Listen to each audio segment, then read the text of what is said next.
What's up, everybody? Welcome to the Internal Leverage Podcast. I'm your host, Abraham Heisler, mindset coach, ready to rock your world with some more mindset habits, strategies for high achievers, anybody who wants to increase their performance by optimizing what it is that we do, what the internal game of success looks like. That's what we're exploring here on this podcast. So thanks for tuning in. It's great to have you here. We're in still early stages of getting started, getting going, and trying to tackle as many important topics as we can in a short amount of time, because that's what we do. So here's the thing that I want to explore today. This is a mindset shift.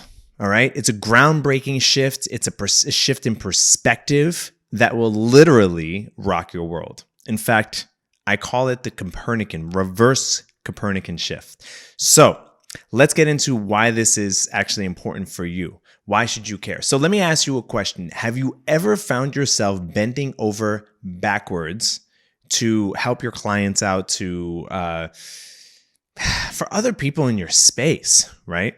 Putting an oxygen mask on other people instead of putting the oxygen mask on yourself first, and then end up passing out, right? And not being able to do very much. This is actually the thing that a lot of people struggle with. And it's something that we don't like to really admit very often. It's kind of vulnerable to admit that, I prioritize other people above myself. But this is something that so many people do. So many business owners do specifically, right? And this also leads to something that I call the shoe shine syndrome. Shoe shine syndrome. Now, where that comes from is from when I first started my coaching business. I was so impressed that anybody's going to pay me like a large amount of money, for coaching. And I felt like I had to go above and beyond to deliver so much value. And I bent over backwards for a lot of clients. And even today, every once in a while, whenever I'll up level and maybe I'll get like a celebrity client, or, I'll sign a huge contract or whatever it is, right? There's at first this sort of, wait a second, am I delivering that level of value, right? Or do I need to augment? Do I need to add things? And the reason why it's shoe shine syndrome is because what I found is, especially with the people that I work with, when they're bending over backwards for their clients, they'll do anything for that client, right? Even shine their shoes. Now, not literally, of course, but it feels like that, right? I'll tell you an instance in which, I've worked with clients. I mean, I've worked with coaching clients and business owners, and this syndrome shows up everywhere. And so I want you, if you're listening to this and you're inclined to write us, a comment, definitely leave a comment because we read through them. But I would love to hear from you. How does this show up? This shoe shine syndrome show up in your life, in your business? Love for you to be honest as you can. So I'll give you one example. I'm trying to think how to phrase this. So okay, I have one client, and when working with this client, so this client has, built his business up over the last 20 years, and he's very successful. I mean, we're talking about a 7-figure business, right? And for a large part of that, it was this constant struggle, this like trying to get clients, trying to get big contracts, trying to, to grow his business just like anybody else, right? And it was this constant chasing and hustling and running after those big contracts. So much so now that this client is at the point that people are coming to him. I mean, in his industry, he stands out, right? He's like the go-to for what he does. Okay. I'm respecting privacy here, but here's the thing. He still carries over some of that mentality of, if I get a big contract, I'm going to do everything I can to provide, to deliver, to serve. Because this guy, like he's great at what he does. His team is awesome. But his team keeps telling him, look, you can't keep creating or accepting these custom orders, right? They've selected, and part of the work that we've done is really to take a look at, okay, what is the core thing that you guys want to focus on and provide for your clients? What contracts do you want to be bringing in here? And he keeps So even though he's down with that, he's like, yep, that's it. That's what we need in order to scale. We need to just focus on like, sort of a cookie cutter solution, right? Of course, with high quality, but focus on the core rather than taking on all these other little things. Because every time you take on a custom order, especially for what this client does, it's like you have to reprogram the machines and they have to bring up new designs. Like there's just a whole process, right? But when a huge contract or, like a major corporation steps in and says, hey, we want you to do this for us, it's like, yes, of course, it's the first thing out of this client's mouth. So what's going on is that shoe shine syndrome, right? That bending over backwards in order, even at the sacrifice of your own needs or your own business's needs, right? So the reason why this is a mindset of high achievers situation is because you got to think differently. Right? We got to shift our worldview. We got to shift things here. I'm not going to get all deep into the psychology of it, of where that comes from, the I'm not good enough, this, that, whatever. There's a lot there. But what I will say is this.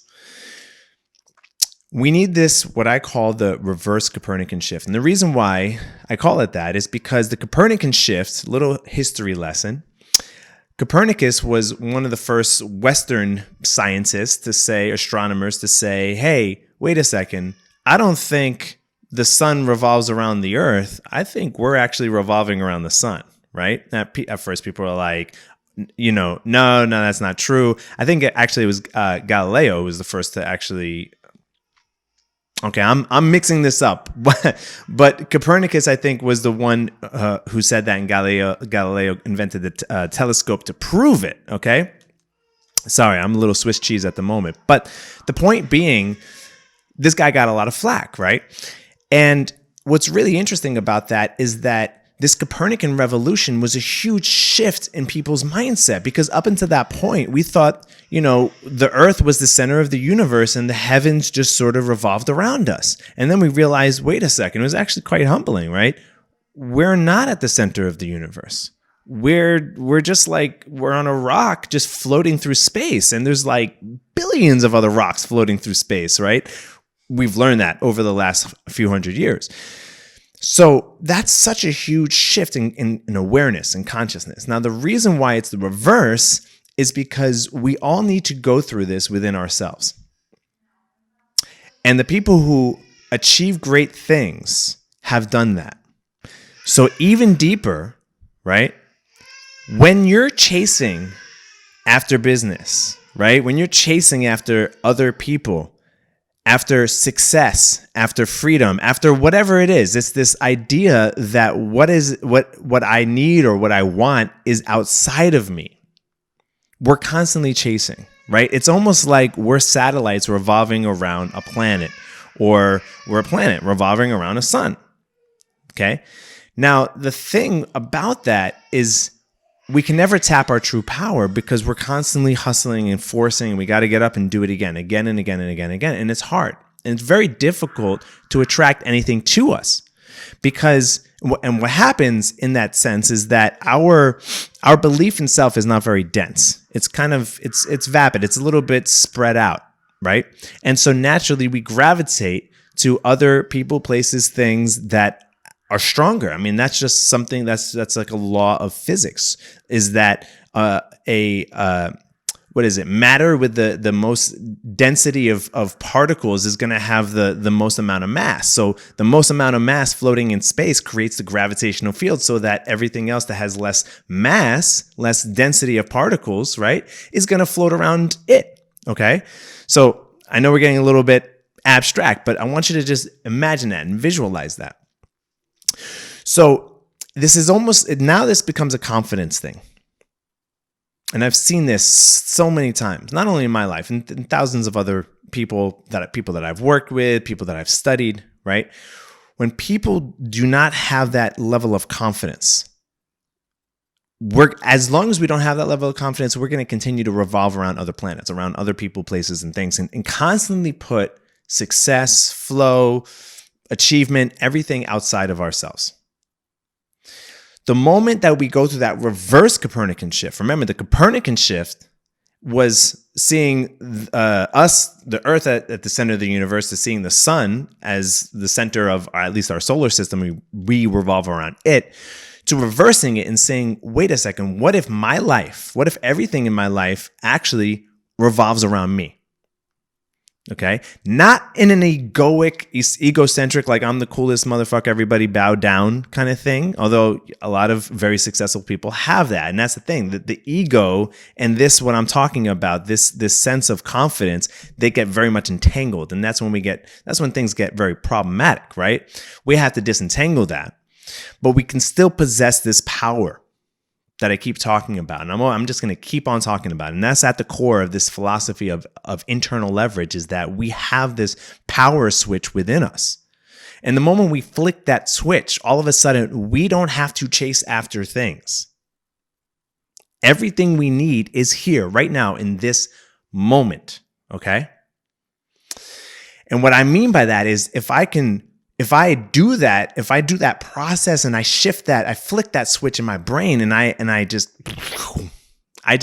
solidify my confidence within myself, all of a sudden my chasing slows down, the particles condense, and my awareness, my consciousness, my presence has the most mass. Remember what I said, objects with the most mass has the greatest level of attraction and gravitational pull so that other objects revolve around it. So all of a sudden, all the opportunities I was running after, all the people, the places, everything, the ideas, the concepts that previously were outside of myself, now when it's all here right now, I can just focus on that and let everything else start to revolve around my orbit, right? Look at somebody who's super successful. Look at like a celebrity, right? When they're walking down, New York City, they step out of a club or out of a bar or whatever it is, paparazzi, people, autographs, please. It's like people just start like orbiting around that person. When somebody's hot in the music industry, in film, and in whatever industry it is, it's like opportunities, things just start orbiting around that person or that product or that business or that film or whatever it is. You see what I'm saying? And so this doesn't mean that if you're just starting out, like let's say you're just getting involved, in the film industry and you're like a PA on set, or you're an assistant to, a producer or whatever it is, you're just going to sit there and be like, all right, opportunities come to me, right? That's not how all this works. And that's why, people watch movies like The Secret and they sit on their couch and they're like, okay, opportunities just come to me. That's not how this works.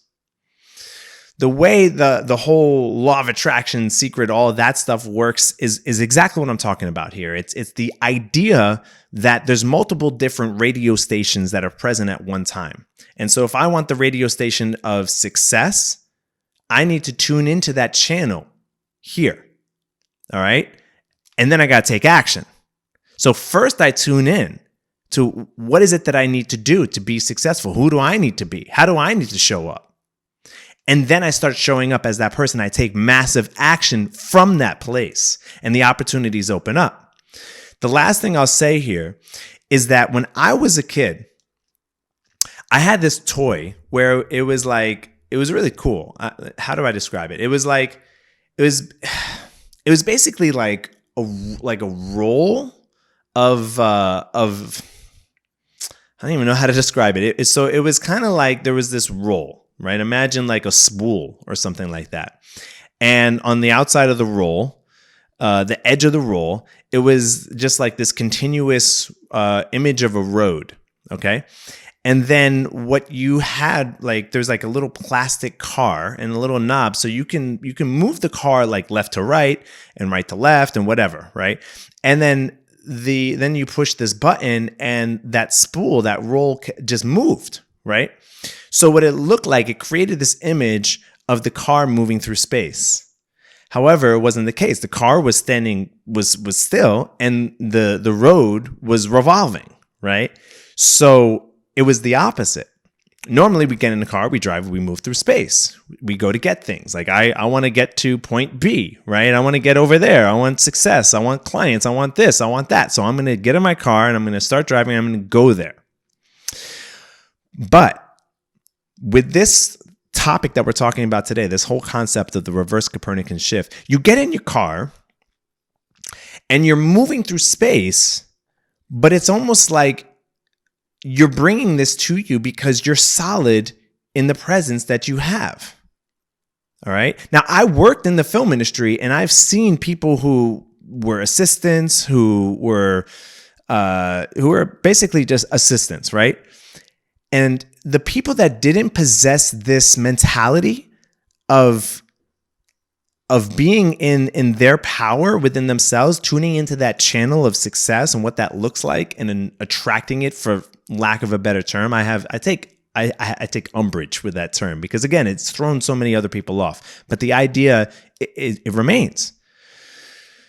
Those who don't do that remain stuck. They remain in that place where they're basically assistants for like the next 10, 15, 20 years of their life. And it's very difficult for them to move up, as opposed to the ones who move through with confidence. Now, I'm thinking of Puff Daddy. And the reason being because I'm watching the Biggie Smalls, not documentary, it's the TV show, this Unsolved. It's really cool. And you look at somebody like Puff, right? And the Puff is a huge law of attraction, like entrepreneur mindset, growth mindset dude, right? And when he was first starting out, like nobody knew who he was, but he had that mindset. He had that mindset like it's already happening. It's already freaking happening. I just got to take the right actions, right? I just got to make this thing freaking happen. That dude, he was tuning into the radio station of success. He had his own like Hot 97 within himself that he tuned into, he went into before going outside. Which is why success happened for him, okay? Because he brought that level of confidence. He brought that power, and that's exactly what needs to happen. Now, you could still, like in the case of my client, you could still achieve success and still have that mindset where you're running after external things. In fact, a lot of people do, but you're going to stay stuck. Like as is the case with this client. And so we had to do a lot of work to see where this person was giving their power away. And to realize that the clients are still here. I don't have to go and shine people's shoes. I'm enough. I mean, that's really what it comes down to, right? I'm enough. My planet is enough to have people, places, things, opportunities revolve around it.